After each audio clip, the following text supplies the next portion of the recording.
investors' decision depends on the finances reported by the company, and the finances reported by the company, the accuracy, the timeliness, the auditability, all of it boils down to how robust your financial stack is. Welcome back to CFO Weekly, where we're talking with financial leaders about how to build efficiency in their teams, create time for strategy, and ultimately get results. This podcast is brought to you by Personiv, the trusted leader in finance and accounting outsourcing for over 30 years. See how Personiv's customized solutions can help you streamline your operations with teams that start as small as one. Visit the website at personiv.com to learn more. I'm your host, Megan Weis. Let's jump right in.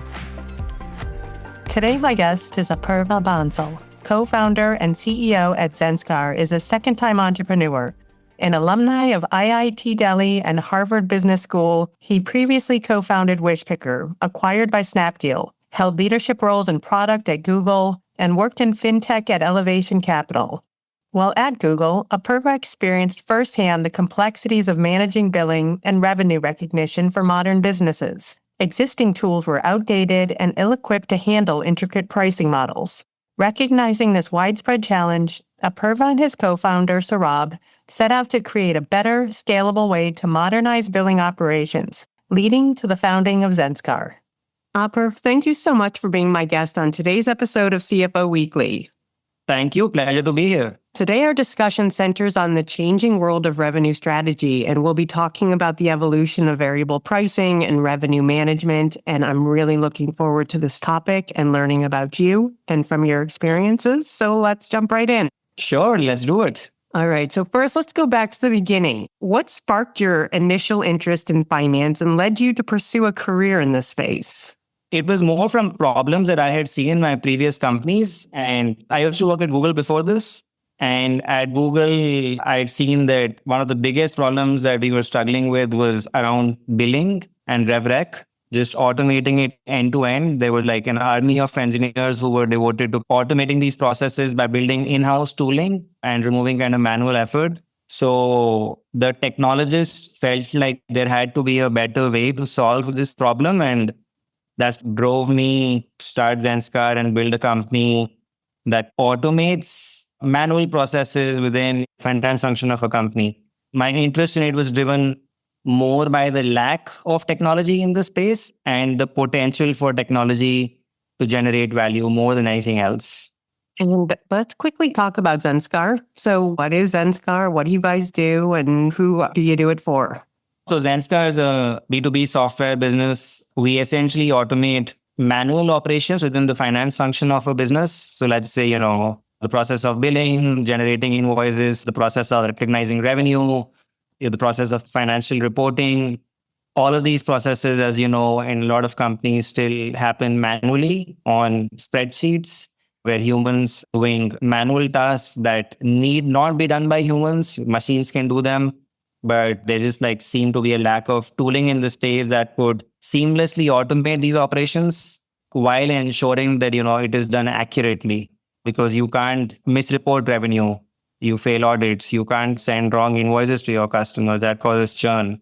So accuracy was kind of the missing piece of the puzzle with other vendors. And that's kind of how we saw a gap in the market and started Zanskar to automate these financial operations. We mostly cater to companies that offer subscription usage or, more custom pricing models. Salespeople typically go sell creative deals to customers, and finance teams are left to kind of figure out how to take those sales contracts and convert them into invoices and revenue.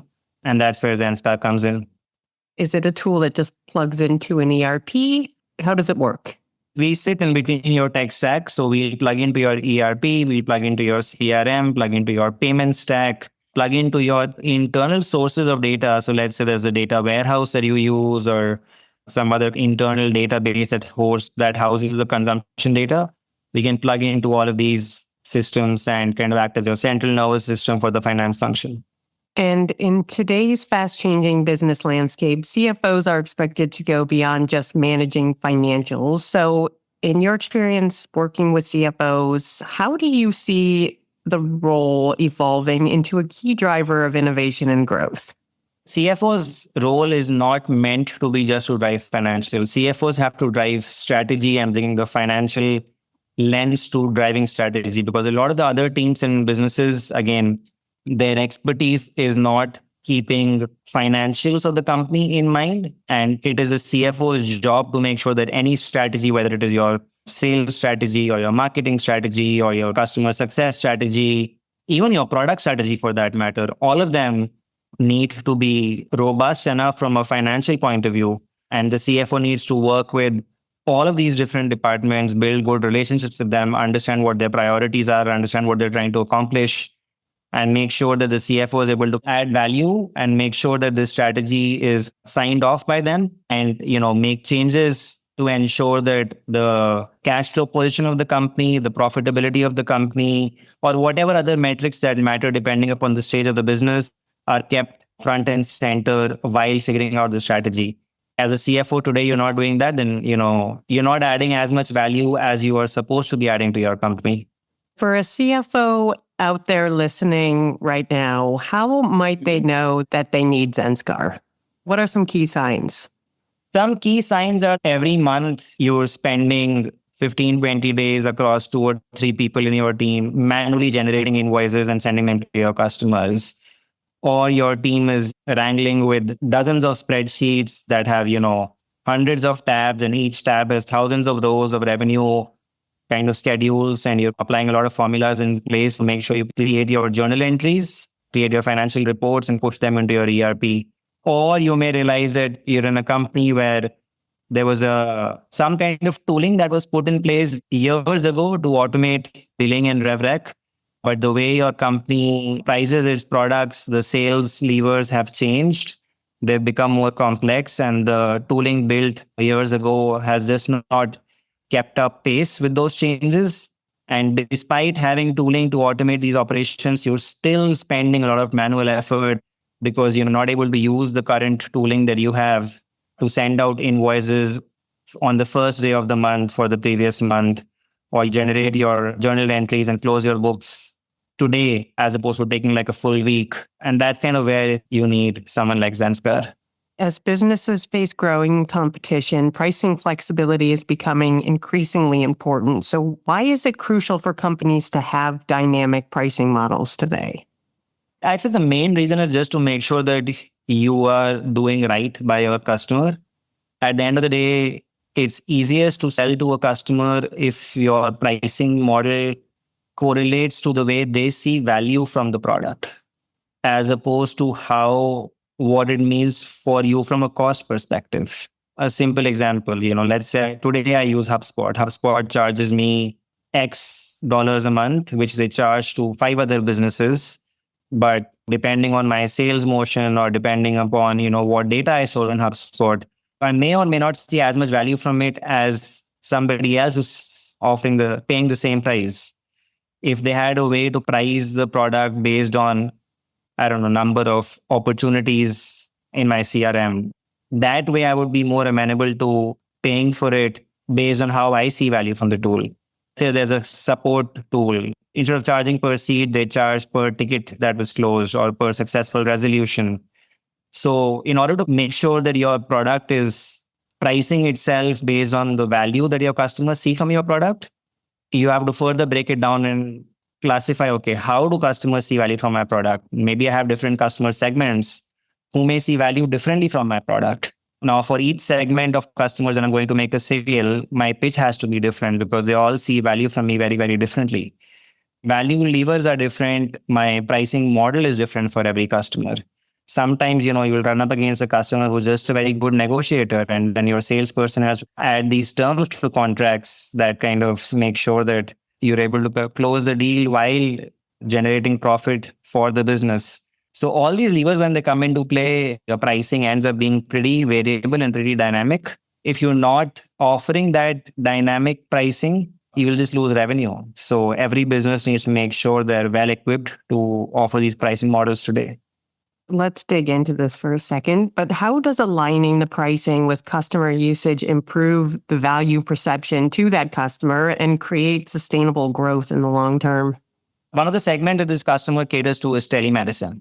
And let's say a hospital can now use this company's product to offer telemedicine or video medicine to their patients.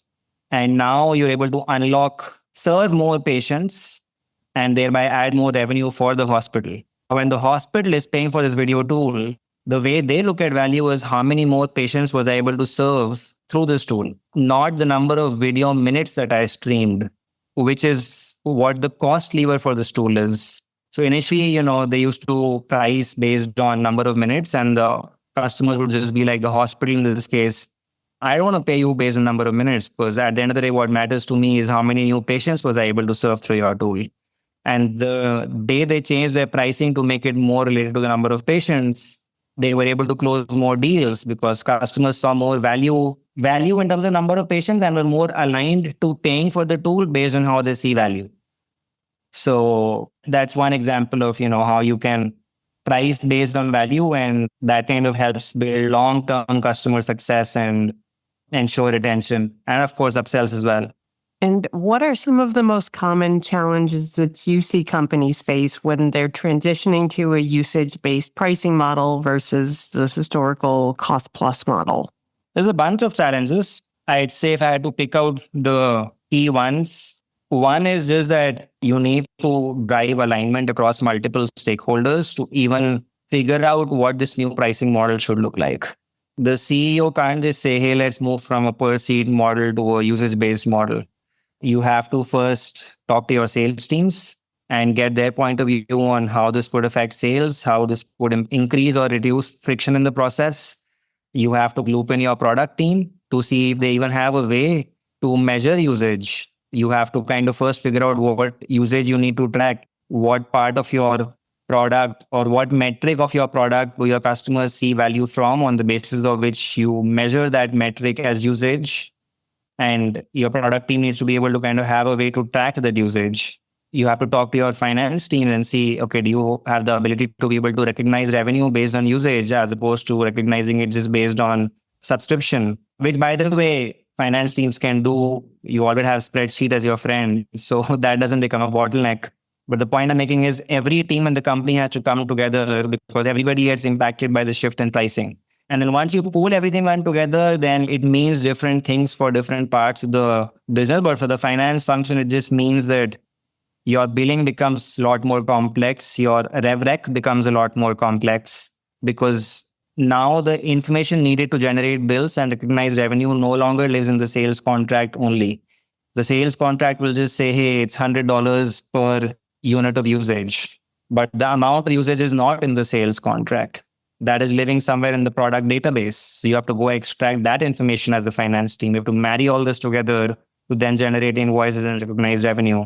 So that becomes a lot more complex. And that's, again, what brings in a necessity for someone like us to help drive efficiency and automation in that process. And in the venture capital and fundraising world, investors often prioritize strong financial systems. So first of all, why do investors care so much about companies' finance systems? Because investors' decision-making depends on the finances reported by the company, and the finances reported by the company, the accuracy, the timeliness, the auditability, all of it boils down to how robust your financial stack is. So fun fact, I used to be a VC 6 years ago, and we had this company where we were about to invest. We had made up our mind to invest based on the data that was shared with us. And then as part of the due diligence process, as we went deeper and sat down with their finance team, they were not lying to us. It's not like they were trying to hide any information. They just could not prove that the data was correct. They did not have any systems in place that they could legitimately put together and tell us with confidence that, hey, the data we sent you as part of the evaluation process was correct. And that just made us lose all trust in that company's data because we were like, hey, these guys don't have their financial systems in place. And that the deal fell off. We did not invest. So again, just a small example, but your house has to be in order for you to be able to raise money. Absolutely. I'm sure if you can't get revenue right, there's probably little faith that you've gotten anything else right. Exactly. And when it comes to billing and revenue recognition, companies need clear metrics to measure success. So what are the key metrics that CFOs should use to evaluate the performance of their billing systems? Few metrics. One is time to send invoice. So if you're on a monthly cadence, are you able to send your invoices for January on 1st of February, or do you need time till 10th of February? Because the longer you delay it, the later you collect cash and cash flows get delayed. So time to invoice is one. Accuracy of invoices is number two. If you send wrong invoices to your customers, if you're over invoicing, then they will lose faith in you and they will churn. If you are under invoicing, they will never tell you and you are just losing revenue. So accuracy of billing is the second, or the cost of billing. It could be, man hours, it could be tooling cost. How efficient is that? Are you spending way too much cost in terms of man hours, and what the opportunity cost as well? I hire somebody in the finance team and now they're having to spend 10 days in a month generating invoices. Those are 10 days that they could have worked on budgeting and forecasting and strategy. So there's opportunity cost as well. I'd say those are the few key metrics I look at when looking at a business's billing efficiency. Really, no conversation would be complete these days without discussing AI. So I'm just curious, as AI becomes more prevalent, how are you incorporating it into your tool at Zanskar? Every business needs to incorporate AI in their stack today. If you're not incorporating AI today, forget incorporating. You have to be an AI first company. If you're not doing that as a business, it's only a matter of time before you die. And yeah, we're doing the same. So it starts with the basics, like all of your tools that help our engineers write code faster and more smarter. Our engineers, our entire kind of tech stack that way is AI native. That's more kind of on the back burner. So our customers don't directly interact with those AI features. But if I kind of also look at the customer facing aspects of it, so in other billing tools, what you have to do is you have a sales contract, you have to manually go in and put every field in the contract in the billing tool. With Zanskar, we have a feature where you just upload the PDF, the AI will read all the terms in the contract and generate the invoices and the revenue entries for that contract based on, what you put into the system. In other revenue tools, in order to know the key metrics for your business, what's my revenue, what's my churn, you have to run reports manually. With Zanskar, we have an AI feature where you could just ask our AI, hey, what was my revenue last month? And, what was my churn for this cohort of customers? And the AI will give you the answers. So yeah, we already have a bunch of AI first features and actively building out anything and everything that adds value for our customers while keeping AI at the front and center. And many companies initially rely on in-house billing systems, but these solutions often become a bottleneck over time. You mentioned having seen this even at Google, which to me is amazing because if they can't get it right, there's probably little hope for anybody else. But why do you think in-house billing solutions often feel temporary, clunky, and resource draining? Well, I won't say Google didn't get it right. I'd say the number of engineers working on that was not something that made sense. It felt like those engineers could be shipping more products for Google and driving more rep.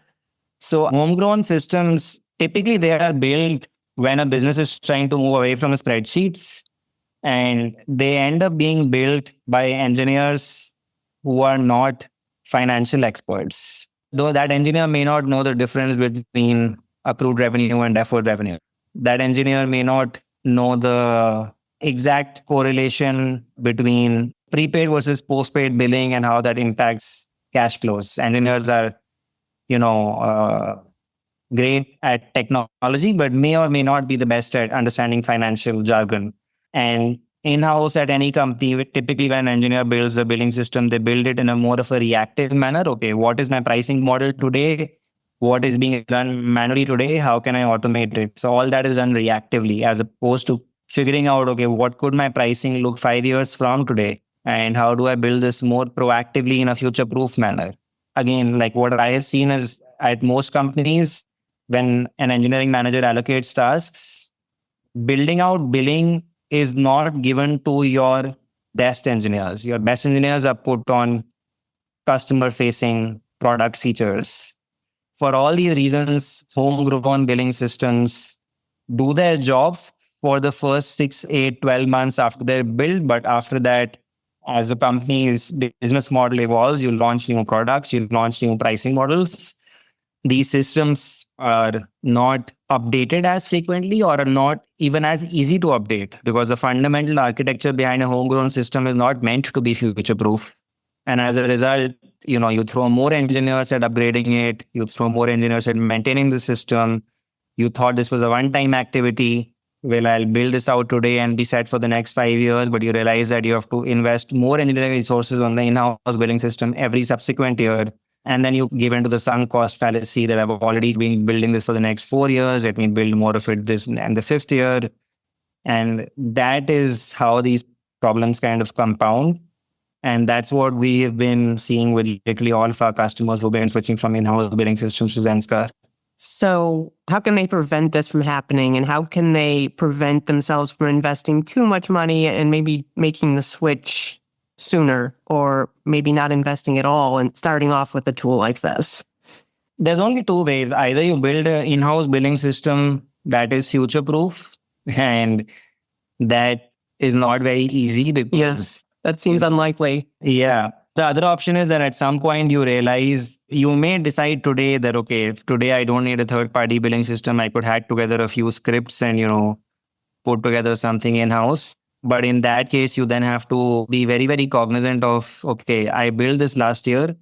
Is this enough? Or then in the next year, am I having to still invest more engineering resources and upgrade this tool? Because now my cost to maintain this tool is increasing. And despite upgrading the tool, is this delivering 100% automation for my finance team, or is it still only 50% automation? And you have to be very, very conscious to not give in to the sunk cost fallacy. You may have decided to build a billing system and use it for 2 years. But in year 3, if you feel like, hey, this is now blowing up, you need to pull the plug and invest in a more future-proof system. The best case is, of course, on day 1, you realize that you need to be future-proof and you invest in a more future-proof system. But not everybody makes decisions keeping 5 years from today in mind. So that I've seen less often. So how has Zanskar's approach to modern billing solutions helped businesses overcome these challenges? Do you have a favorite example? Yeah, I have quite a few. So again, before we even wrote the first line of code at Zanskar, me and my co-founder, we spoke to 6-month period about 500 product, finance, engineering, and leadership teams at small, medium, and enterprise companies to try and understand the extent of the problem and how people are solving it before we kind of lay down the architecture for Zanskar. Innovated on system design, innovated on architecture to build a more future-proof, very, very flexible system. And yet, there is one customer of ours that they sell surveys. They essentially had a postpaid model where they would collect cash later. And the reason they were not moving to a prepaid model was because they did not have the ability to bill on a prepaid basis. So when they implemented Zanskar, we enabled them to move from a postpaid model to a prepaid model, which meant that cash comes up upfront, your cash flow increases, you get better quality customers, and without spending any additional effort, any manual effort. So that only became possible because of the architecture that we put in place. There was other customer, who wanted to offer 5 different types of pricing models to 5 different segments of customers, and they just could not do it through their homegrown system. And within 3 weeks of going live with us, they were able to kind of roll out these different pricing models to different segments of customers. And they're just helping them close more and more customers as they're pricing their offerings better. So, yeah, that's amazing.